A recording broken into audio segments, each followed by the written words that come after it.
안녕하세요. DB성형외과의 디테일러 국동미 원장입니다. 이전 영상에서 안화 지방의 어떤 구조 또는 눈 밑 지방을 어떻게 해결하는 건지에 대해서 설명을 드렸는데요. 같은 안화 지방이기 때문에 눈 위쪽에 있는 안화 지방도 문제가 생기는 경우가 있어요. 세트로 영상을 또 준비했습니다. 아래쪽은 주로 불룩한 게 문제라고 하면, 눈 위쪽은 불룩한 거는 사실 쌍꺼풀 수술하면서 지방을 빼면 된다. 되게 간단하죠. 문제는 이제 꺼지는 거예요. 눈 위가 지방이 부족하다든지, 어렸을 때 쌍꺼풀 수술하면서 지방을 너무 많이 뺐는데 나이가 먹으면서 지방이 이제 위축돼서 꺼진다든지, 또 하나 원인은 이제 눈 뜨는 힘이 약해서 이렇게 눈꺼풀이 눈을 가리고 있으면 이마 근육을 쓰게 돼 있어요. 그러다 보면 이쪽이 꺼지게 돼 있거든요. 본인이 한 번씩 이렇게 이마를 들어보시면 여기 눈 위가 꺼지는 걸 느끼실 거예요. 같은 볼륨이라고 해도 눈이나 이마는 움직이는 조직이기 때문에 표정이나 이렇게 이마를 쓰는 습관이 있으시다면 눈 위가 꺼지는 분들이 계세요. 함몰 눈꺼풀이다, 또는 이제 영어로는 뭐 썬큰 아이리드다 표현을 하거든요. 이거를 어떻게 해결할 것이냐인데, 이미 뭐 지방을 뺐건 지방이 뭐 부족한 분이든 해결을 해드려야 되는데, 지방이 부족하니까 넣으면 된다라고 생각하기가 쉬워요.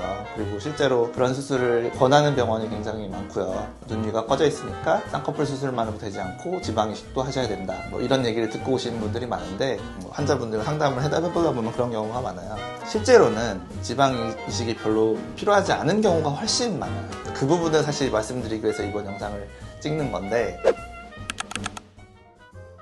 잠깐 말씀드렸지만 지방량이 적당하다고 해도 눈썹 또는 눈꺼풀을 들어 올리면 여기가 꺼져 보이게 되어 있어요. 한마디로 눈 뜨는 힘이 약한 게 원인이라는 거죠. 나는 똑같은 힘으로 눈을 떴는데 눈을 크게 뜨게 된다면 더 이상 이마를 안 써도 되기 때문에 눈 위가 꺼지지 않아 보이는 그런 효과를 내게 돼 있어요. 그게 바로 이제 눈매 교정 수술이죠. 눈매 교정 수술만 제대로 한다면 지방 이식이라는 과정 없이도 눈 위가 채워지는 효과가 나게 되어 있거든요. 그래서 그 부분을 이제 잘 캐치해서, 저도 아주 심하게 이제 아예 쌍꺼풀이 막 두 줄로 보일 정도로 골이 져 보인다든지 하는 경우는 눈매 교정 수술만으로 안 되는 경우도 있어서 지방 이식을 권하는 경우도 간혹 있긴 합니다만 어쩔 수 없는 경우고, 대부분의 경우에서는 적당히 꺼진 정도는 쌍꺼풀 수술만으로 해결을 하고 있거든요. 그걸 어떻게 하는 건지 잠깐 설명을 드리자면, 위에 있는 안화 지방이 되겠는데 이 양이 이제 좀 적거나 또는 시작하는 부분이 좀 들어가 있는 부분이죠.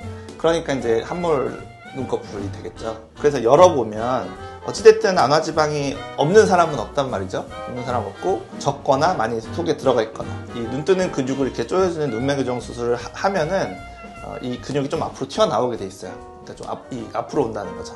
이 눈 뜨는 근육을 접었으니까. 그 다음에 이제 쌍꺼풀을 수술을 하고 이렇게 쌍꺼풀을 고정을 하잖아요. 마지막에 이 부분을 꼬매야 되잖아요. 그때 이 안화 지방을 이 경막에서 막을 터트려서 자유롭게 움직이게, 프리하게 만든 다음에, 그러면 이제 어떤 일부러 당기거나 그런 힘은 가해지지 않거든요. 어떤 갇혀있던 공간에서 이렇게 탁 터져 나왔으니까. 그렇기 때문에 그거를 꼬맬 때 이런 쌍꺼풀 고정하는 피부 꼬매는 실하고 같이 이렇게 일부를 묶어서 고정을 하게 되면 이게 이제 이렇게 뒤로 쏙 들어가지 않고 이 피부 쪽에 고정이 되기 때문에 여기가 더 채워지는 그런 효과가 나는 거예요. 저는 이제 눈 위 지방 재배치다 이렇게 표현을 하는데, 사실 이런 용어를 쓰는 병원은 많지 않고, 눈 밑 지방 재배치랑 혼동하시는 경우도 많고, 모르시거나 처음 듣는 경우도 많을 텐데, 뭐 저뿐만 아니라 다른 병원에서 쓰는 경우도 봤어요. 그래서 뭐 언젠가 앞으로는 그런 용어도 일반 환자분들도 알게 되시지 않을까 생각을 하고요. 눈 밑 지방 재배치와는 조금 개념은 다르지만 어찌됐든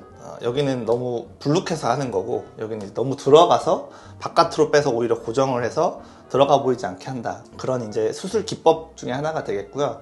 사실 뭐 그렇게 뭐 복잡하거나 뭐 그런 건 아니죠. 마지막에 꼬맬 때 재배치를 간단하게 하면 되는 거니까. 이렇게 했을 때 장점은 또 하나 있는 게, 눈 위가 꺼져 있는 분들은 쌍꺼풀 수술 잘못해가지고 수술 이후에 여기가 이렇게 들어가서 라인이 겹주름이 생기는 경우가 있어요. 여기가 들어갔다 보니까 아무래도 겹쌍꺼풀이 하나 더 생기는 경우가 있는데, 이런 걸 해주면은 움푹 들어간 부위가 채워지기 때문에 그런 걸 예방해주는 효과가 또 있죠.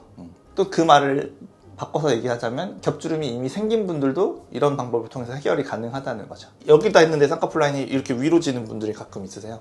그런 경우에는 저를 찾아오셔서 눈매 교정과 이제 눈 위 지방 재배치 수술을 하면 얼마든지 해결 가능하다. 이제 안화 지방 자체 양이 너무 적거나 너무 위축됐거나 하시면은 이제 외부에서 지방을 넣는 수밖에 없긴 해요. 이제 그거는 여기다 넣는 게 아니고 피하 지방층에 넣게 되겠죠. 이 양을 자체를 늘릴 수는 없을 거고 여기를 채워서 이제 좀 이렇게 불룩하게 해 보이는 그런 지방이식 수술도 필요한 경우도 간혹 있어서 제가 상태를 보고 말씀드릴 것이고, 지방이식 없이 이 정도까지는 해결했다 그걸 보여드릴 수 있으니까 그 이상으로 심한 상태가 아니시면 지방이식 없이도 얼마든지 해결할 수 있으니까요. 어디 상담을 가셨다가 뭐 지방이식을 꼭 해야 된다고 했다 거부감이 있으시거나 궁금한 점이 남으셨거나 좀 의아하신 분들은 저한테 오셔서 상의를 하시면은 제가 해결해드렸던 사례들과 함께 최소한의 수술을 제시해드릴 수 있으니까요. 한번 상담을 오시길 바랍니다. 지금까지 DB성형외과의 국동비 원장이었습니다. 감사합니다.